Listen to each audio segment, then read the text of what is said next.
What is going on, Amazon sellers? Happy Monday. Happy start to a brand new week full of possibilities. Welcome to the live Amazon FBA Seller Ask Me Anything from sunny Central Florida. Well, normally sunny Central Florida. My name is Chris Grant, and what we do here is we take your questions every single day about Amazon, online arbitrage, retail arbitrage, wholesale. You name it, we're here to help you any way that we can. And then, of course, we try to bring you a tip to help your business. And I've got a heck of a tip for you today because Keepa has released not one, but two new filters inside of the Keepa product finder. And so we're going to dive deep into those here in just a moment. But I see we've got a few people here already. SR, I watch these daily, love it. Timing on the West Coast is mid-afternoon, so can't make it live, but I appreciate that. I appreciate the kind words. Hey, Jerry, what is going on? Luke, how's it going, man? Glad to see you. Hey, Carlos. Hey, Carrie. Hey, Lynn. And Scan Life, what is going on? Yeah, kids are definitely back to school, started back up today. Had to go back from vacation a little early to make up for what we have in we don't have snow days in Florida, but we do have hurricane days. And so we had a few hurricane days to make up for and so they went back a little early today. Hey, Jessica, what's going on? Glad to see you. All right, let me answer a couple of questions here. Hey, Nasir from Canada, glad to see you as well. All right, let me answer a couple of questions here, and then I'm going to get to the meat, the substance today, which is these brand new Keepa filters. They're going to be awesome. All right, so let me see here. The very first one here is from Rodrigo. Rodrigo, I've been selling an item alone for a while now. I edited the title, but after 24 hours, I haven't seen any changes. Is there any other way to improve the listings? Well, there's a couple of things you can do. One, you may need to wait 48 hours and see if those changes take effect. However, if you're not the brand owner, it can be rather difficult to get those changes to stick. So you may need to try what's called a flat file. That's uploading basically an Excel file with the changes that you want to make. Outside of that, you could reach out to the catalog team and see if they might be able to assist you. Now, of course, the next question is going to be, how do I get a hold of the catalog team? Well, you can open up a case inside of Seller Central and say, hey, I need this to go to the catalog team. Or you can hop on a phone call with seller support and say, listen, I need to speak to the catalog team, and then just wait on hold until you finally get a hold of somebody over at the catalog team. It's not always that they can help you, but hopefully that will do the trick. Sometimes it's just impossible to get changes made on these kind of things. Carlos, or Klaus the Runner. Hey, man, glad to see you. Do you need a website to start wholesale? No, you don't need a website to start wholesale, although it's not a bad idea. Websites are very easy, very simple to get started in 2025. But I know people who do 8 figures in wholesale, and they don't have websites even to this day, because wholesale is more about relationships than it is about anything else.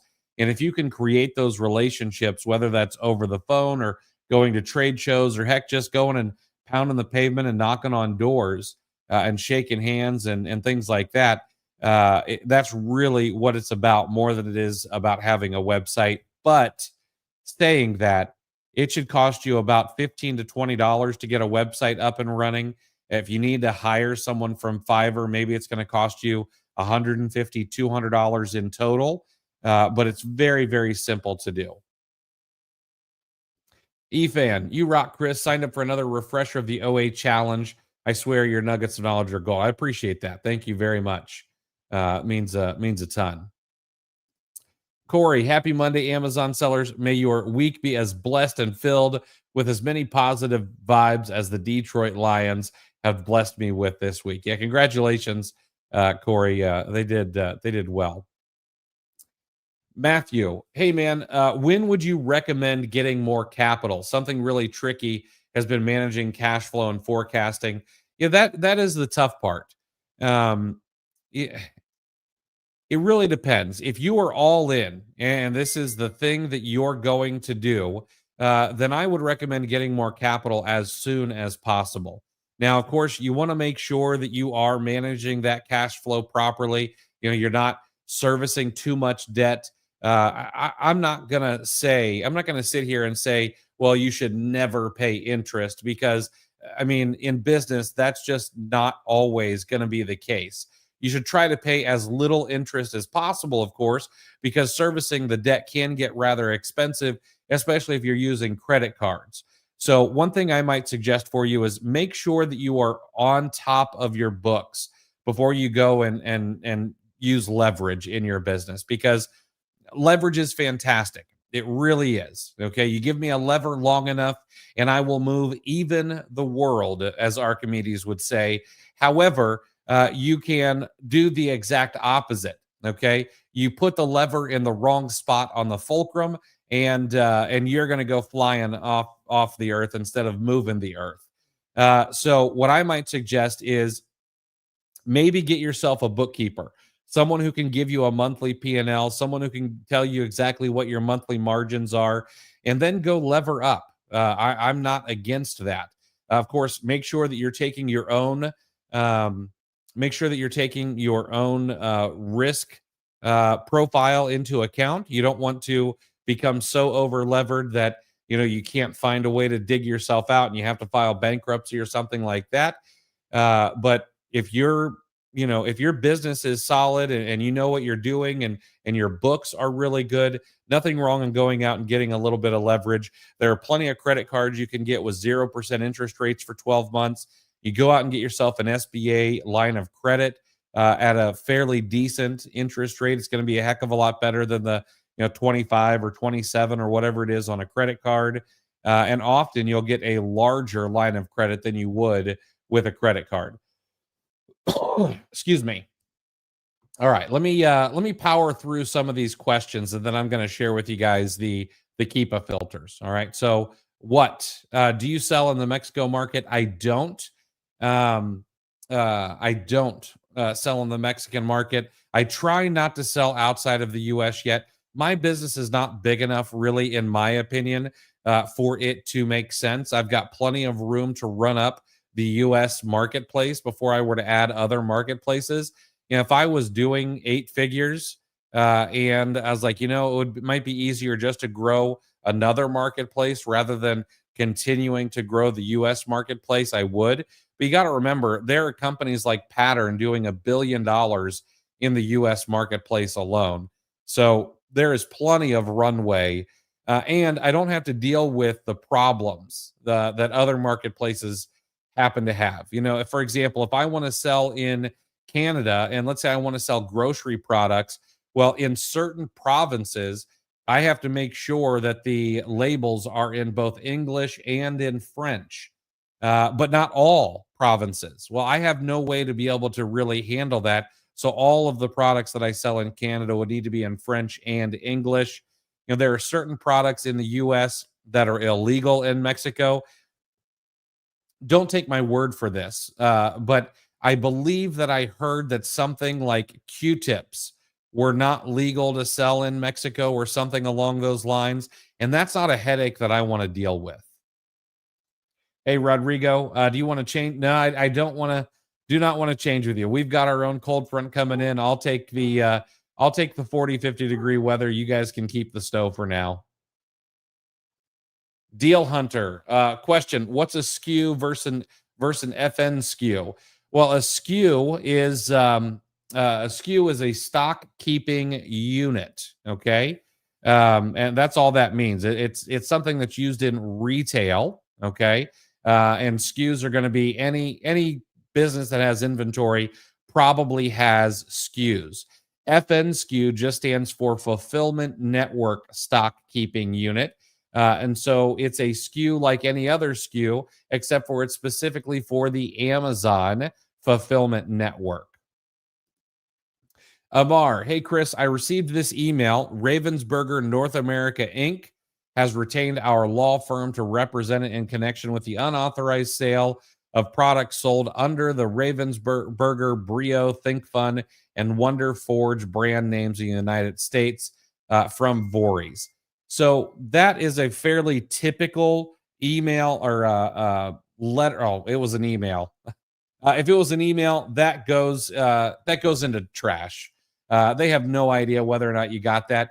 Email is the lowest form of communication. Then it's first class letters. Also cannot be proven whether they not got to you. Then it's something you actually have to sign for, and so on. So if it's an email, straight in the trash. Straight in the trash.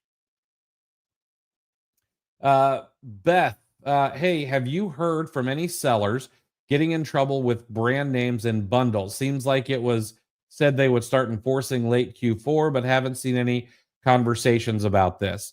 So there were a lot of sellers who were suspended for their branded bundles, and I don't know if they all got their accounts back or not. I think a lot of them did, but I would not be messing with bundles at the moment, especially if they're branded bundles. It just would not take the risk. Jeanette, hey Chris, during your section 3, did you have to send photos of the actual product? And if so, does your prep center take photos of the items as they come in? I did not have to send photos of the product, so we didn't even have to send any of those in. Rodrigo, Chris, 55 units were considered defective after removing and reviewing them. I found that there is no problem. Do you think there's any chance of sending them in again and having the same problem? I mean, it's always possible that someone figures that they're defective if you send them back in. But if they're not and they're just fine, I would send them back in. Sometimes an Amazon employee will mark them as defective to try to get through their their boxes faster to hit their numbers, and that happens, unfortunately. Yeah, it really sucks because it costs you money to have those removed, and the Amazon employee doesn't care. The incentives are not aligned because their incentives are get through as much as possible, as fast as possible. So I would send them back in if there is really no issue. Matthew, I've been going all in the past few months, and in December, I was able to do 16K, which was pretty cool. That's awesome. I use Seller Board for keeping track of profit right now, really trying to be smart with it. Absolutely. I don't use Seller Board. I've used it enough that I've been able to write a blog post about it, but I don't use it in my everyday business.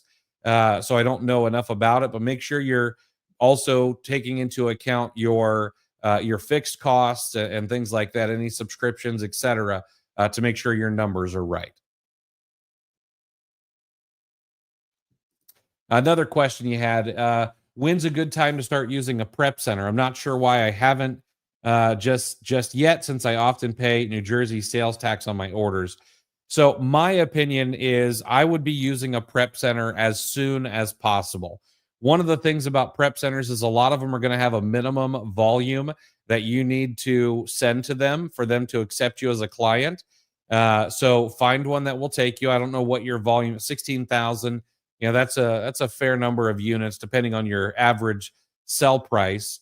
But find a place that will accept you. And if your average purchase price is high enough, it'll actually be free. And I say that you're still going to have to pay them, but it's essentially going to put the sales tax back in your pocket that you end up paying to the prep center for their work.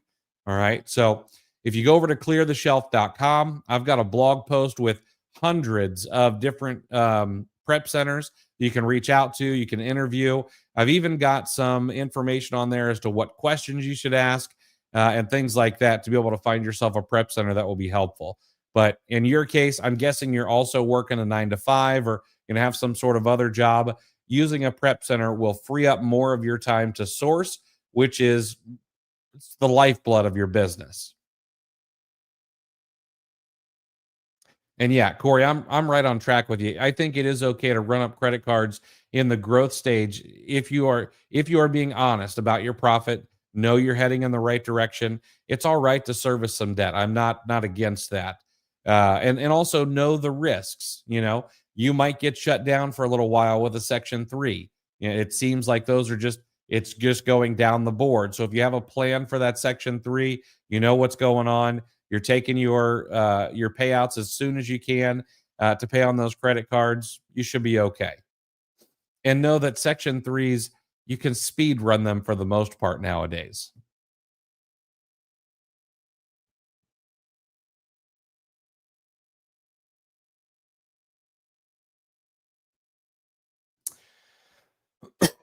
Beset Fitness Solutions. What are your thoughts on getting started thrifting or library sales?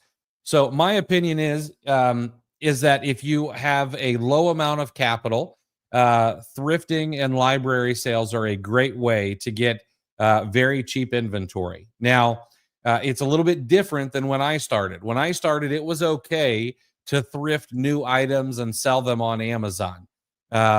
You could get away with it. All right. Now I would not do that. I would only be buying books. I would only be buying some media, maybe, but I'd really be sticking to books. You can grow a pretty big business from those things. And so it's not a bad idea. One of the other things I would do is I would try to get as much free inventory as possible. If you're really going to go all in on books, it's very easy to get free books from all over the place. Post in Facebook groups, post an ad on Facebook Marketplace that you'll come pick up books for free. Go to Craigslist and look for free books. You might have to do a little bit of work. You might have to get rid of some trash, but free is better than paying anything, in my opinion. Lounger, I've been having a lot of anxiety over the upcoming reimbursement policy change. Have you heard if there's been a lot of pushback from sellers or anything that may make them come to their senses? There has been a lot of pushback. There has been some loud noises. There are a group of sellers, private label sellers on Amazon that are being very loud about a lot of these changes, talking about having some sort of political action committee and things like that. The unfortunate thing is Amazon sellers don't really know how to unite very well. You got the whole free rider problem, which is a bit of a problem. People want change, they just don't want to pay for it. Is basically the problem. They want to be able to take advantage of good things without actually putting their couple of bucks in. And listen, I'm guilty of this too. I want to pay as few taxes as possible, but I want my roads to be pretty awesome. Okay. So that's one of the big issues. I don't think my hope is it's not as big of a deal as we're making it out to be. Okay. So hopefully it's not a huge deal, but is Amazon going to walk this back? My opinion is probably not. There are only so many different ways that Amazon can make the stock price go up and to the right. That's Andy Jassy's job. His job is to make sure the shareholders are happy. That means they've got to have more profits. They can't, their stock price is not going up if they're not making profit like it used to. Okay. So they've got to find different ways to increase their margins. And there are a couple of ways you can do that. One, you can charge more fees to Amazon sellers. They've said they're not going to do that this year. Okay. The other way is to stop the bleeding. And they obviously think that they're bleeding too much from reimbursements to sellers. So my guess is they don't really walk this back. Is a prep center make a difference when it's near bigger states? No, I don't think so. My opinion is if you're doing online arbitrage, the biggest thing is you want a tax-free prep center. East Coast is great. It usually gets things a little bit faster. West Coast is not bad either. It hadn't been bad for us. But tax-free is the most important thing, in my opinion. If you could do somewhere central states like Montana, it might be a little bit easier because then it can go both directions. But you got to make that call for yourself. Who is this handsome? I don't know who you're talking to. Looking in a mirror there, Nate. Liz, what do you mean by speed run them section 3s? Going through one right now, interviews on Wednesday. So we've got a Q1 group. It's a kind of a leads and mastermind group. We had some people late last week get their Section 3s. We had 3 people get Section 3s on the exact same day. I want to say they happened on Thursday of last week. At least 2 of those people got reinstated today. All right. So as long as you are following the instructions, you're following what we've put out content wise for Section 3s, you're going through the interview process appropriately, you should be able to get through them very, very quickly. And we're talking Thursday to Monday. That's 3.5 days with a weekend in there, you know? So people are getting through them really, really quickly.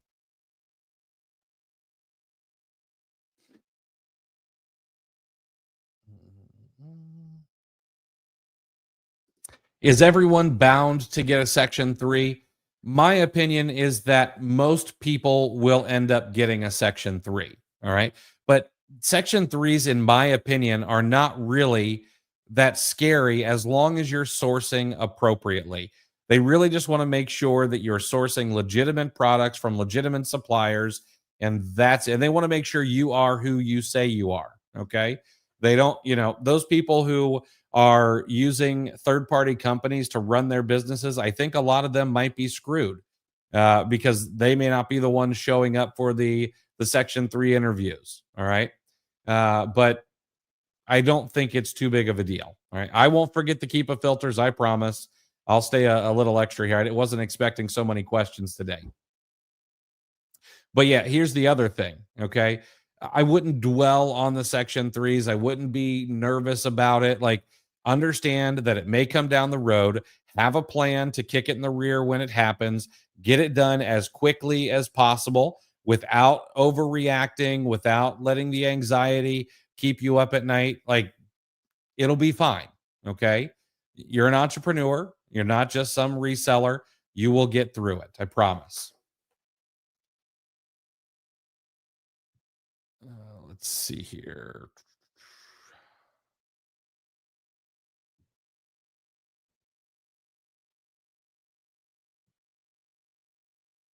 All right.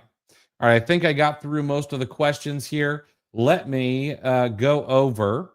Do I sell a lead list? I offer leads in our Q4 and now our Q1 leads and mastermind group. But outside of that, I do not have a lead list. I've been asked many times to do it, but I have not wanted to do it. Maybe in the future, but it's something that a lot of my friends do. I don't necessarily want to compete with them.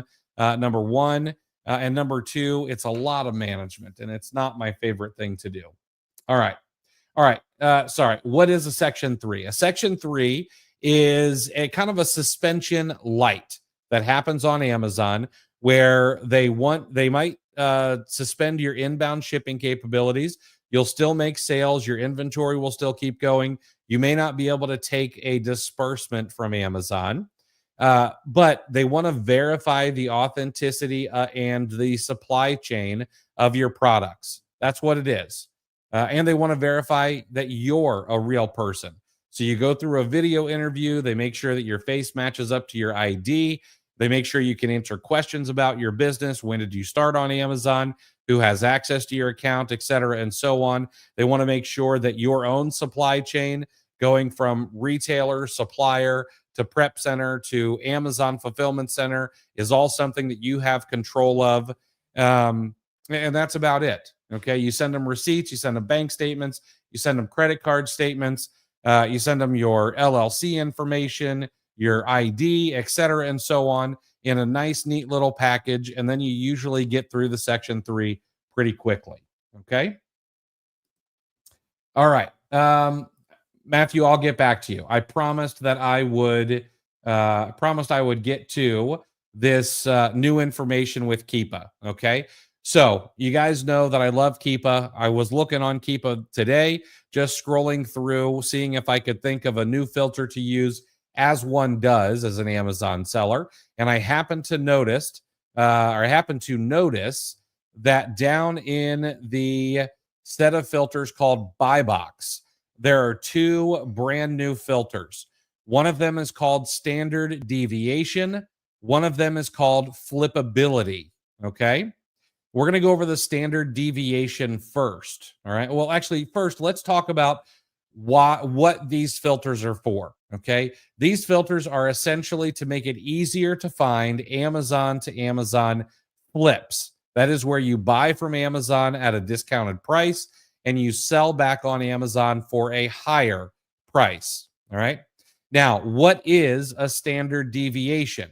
Well, a standard deviation is how much something goes up or down. Okay. So, for example, if something is priced at $10 over the last 120 days, or let's say over the past year, something is priced at $10. It has a standard deviation of 0. Okay. Doesn't go up, doesn't go down. But let's say that you have another product, and over the past 1 year, over the past year, 50% of the time it is at $10, and 50% of the time it is at $20. Well, that would have a standard deviation of 10. Okay, 10 to 20. That standard deviation is 10. All right. So the higher the standard deviation of a price, the higher the possibility that you may be able to flip an item on Amazon. Okay. If you can find a product that's $10 and it goes up by $15, there should be enough room to make a profit in there. And so you can find all of the products that have these standard deviations. You can do it over the last 30 days, over the last 90 days, or over the last 365 days. All right. So here's what we're going to do. Over the past 90 days, we're going to look for items that have between a 15 and a 35 standard deviation, all right, over the last 90 days, all right? But here's the other thing we're going to do, just to narrow this down a little bit, because that brings us 163,540 products. Over the last 90 days, I want there to be at least 2 sellers on the listing. Whoops. All right. And I'm going to go ahead and I'm going to choose the toys and games category. All right. Toys and games. That gets us down to 436 products. And just for good measure, I'm going to say, show me items that are currently or have a 30-day average rank under 250,000. Okay. So now, now there are 428 products that have a 30-day average sales rank under 250,000. The number, or it's in the toys and games category. The average number of offers is 2 or more over the last 90 days, hopefully to get most of the PL products out of there. Definitely won't get all of them out of there. And the standard deviation is between 15 and 35. That means if something is normally $10, if the price deviates, it has to be at least $25, all the way up to $45. Okay. And now we're going to go find these products.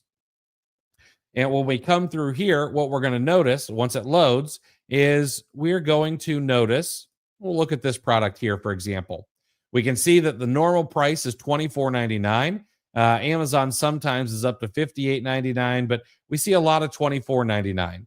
When Amazon goes out of stock, we see that standard deviation goes up to $71.99 and $64.88 and $67.95. So the standard deviation is between that $15 and $35. All right. Now, would this product be a good flip?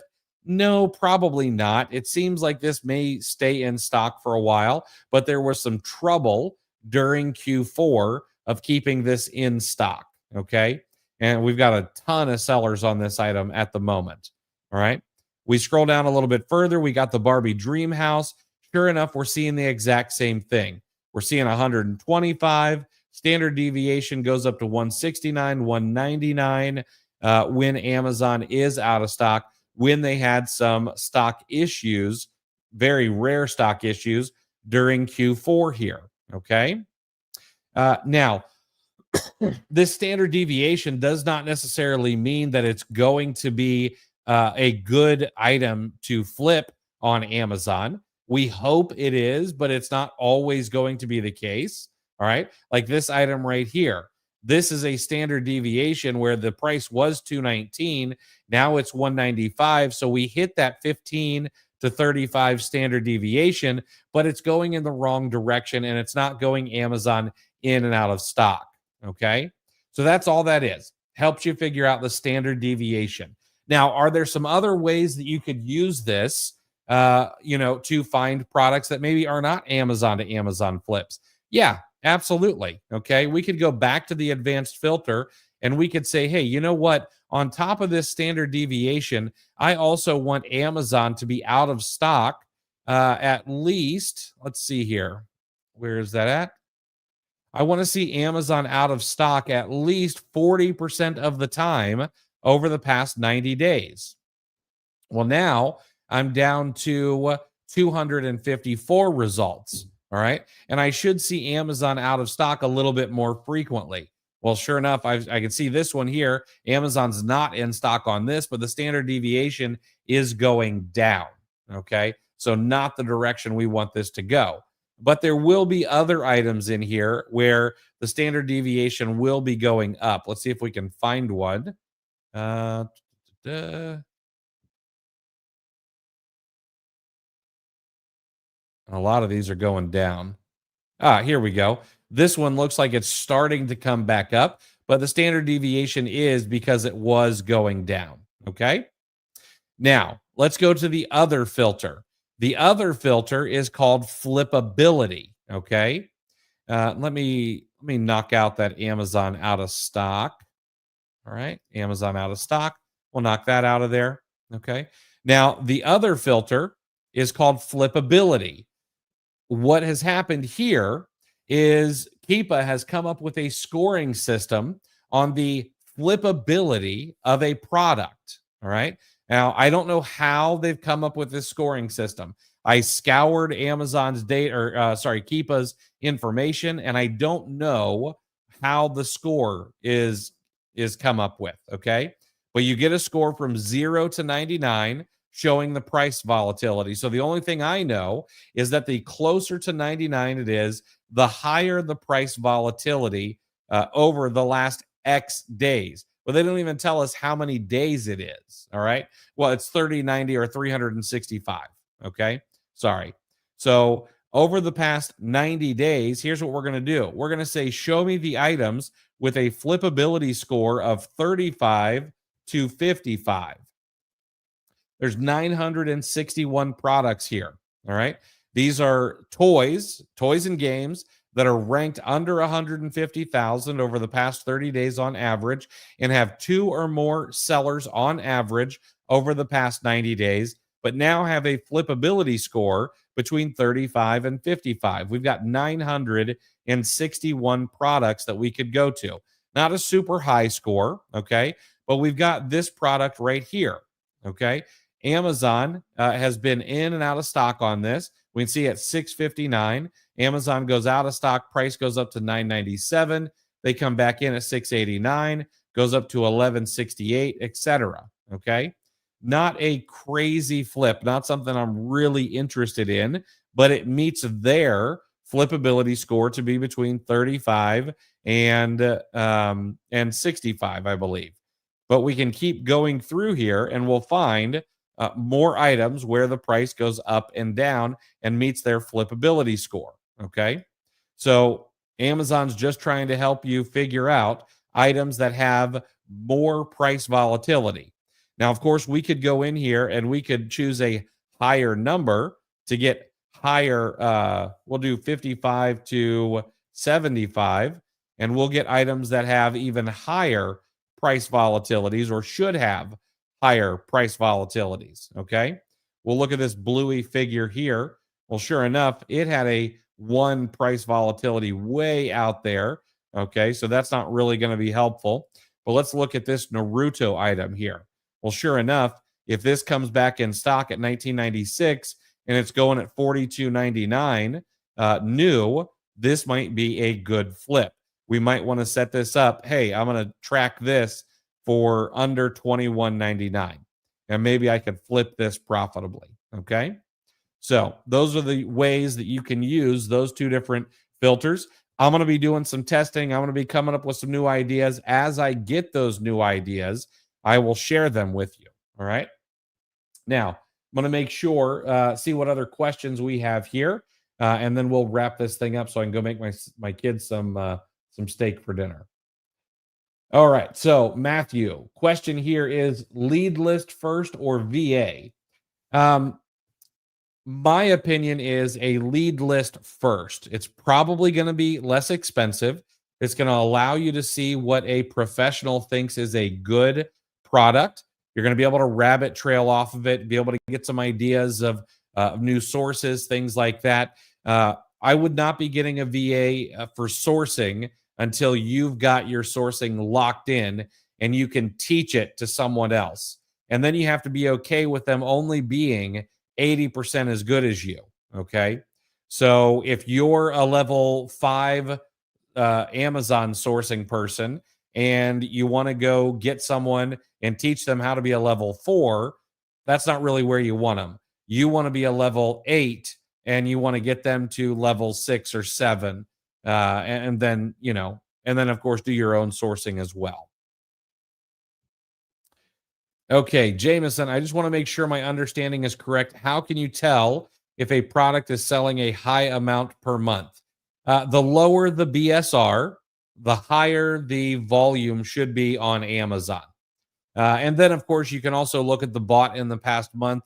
That is going to be a good indicator as well. But the lower the BSR, the faster it's selling. All right. All right. I don't see any other questions coming in. Oh, let's see here. I'm looking at OA Leads Pro, but they have so many different options. OA Leads Pro is a good choice. Reach out to Eli. He'll point you in the right direction. Tell him I told you to send him a message. All right. All right. I don't see any other questions coming in. I hope this was helpful. I need to go throw some steaks on the grill for my kids. We'll be back tomorrow at 5:30. We'll do this all over again.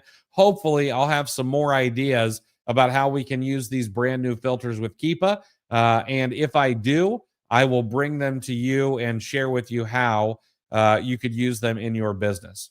All right, guys, have a great evening, and I will check you guys tomorrow.